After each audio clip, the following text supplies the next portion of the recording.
Let's turn to the macroeconomic outlook now with a focus on US inflation. For more, Will Hamilton from Hamilton Wealth joins me now. I mean, inflation, Will, but also the GDP print overnight, a little softer than expected. Yes, and thanks for having me, Juliet. Yeah, I think that what we're seeing is in the US, things are that there is a degree of optimism, but we are looking at a slowdown, and that comes with inflation, that comes with higher interest rates, and that looks like it's starting to come through. Okay, and when you talk about the overall inflationary picture, I mean, it's still just remaining stubbornly high, sticking its heels in, if you like. How does all of this play out in terms of when we might be seeing a move from the Fed? Yeah, look, they're calling it the last mile. And we saw inflation peak in the US at 9.1%. And it's come down into the mid threes. And I think that what we feel is, yes, it will get down to between 2 and 3%. We can't see it hitting that target of 2%, but we believe it will get down to that 2 to 3. Why? So you look at a couple of things, and in particular, you look at new rents that are coming through there at about 1% higher. Yet the index for shelter is showing at about 6%. So there's a lagged effect as that comes through. You're looking at things like the quit rate, which is that started to slow down. So people are less confident about their job and also less confident about getting pay rises. So we feel that you will see the inflation start to ease back. And with that, you will get some rate cuts in the US. But, look, the market at the beginning of the year was looking at 7. We were looking for 4.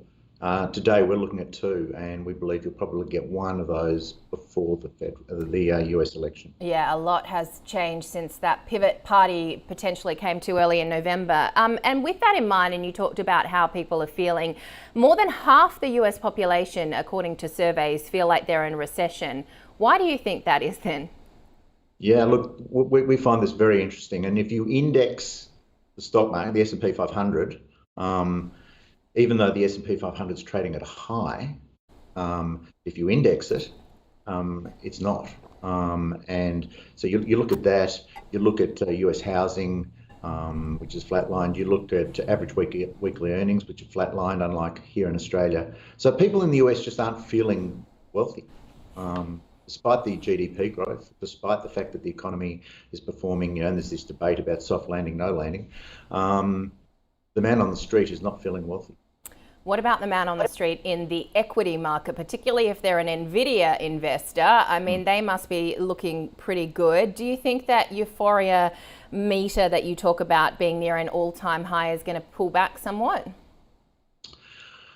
Euphoria meter, I think the reason why it's at this all-time high is a couple of things. You are right. It's the fact that you've got some things like Nvidia having rallied very strongly. But I thought what was interesting was the last quarterly result, which was last week, for Nvidia on sales. I thought that was very, very interesting because Nvidia rallied, but the rest of the market didn't, and that's showing you that the market's feeling very tired.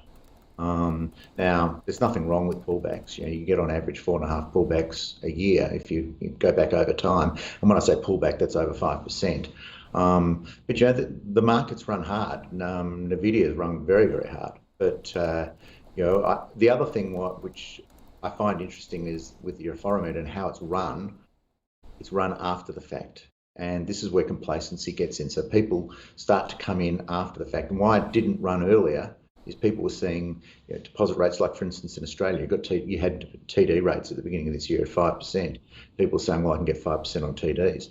Well, the market looked attractive, especially offshore, but they weren't looking at that and the possibility. They were looking backwards and seeing the turmoil that we'd gone through in 2022 and part of 2023.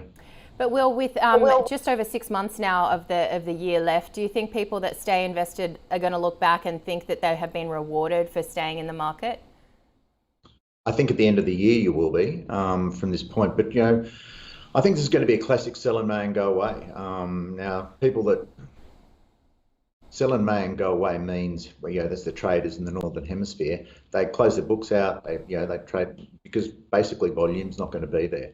And so they're expecting a quiet period. With that, though, I do think you will get a slight pullback. You had a 5% pullback in April. And you could well see things just sort of bumping along. I think that's healthy. Nothing ever goes up in a straight line, and I think that's really important to remember. But I think at some point, after the northern summer, you'll see people come back, and if you get rate cuts, you will see markets therefore perform. So I think that from this point to the end of the year, people will be rewarded for being in equities.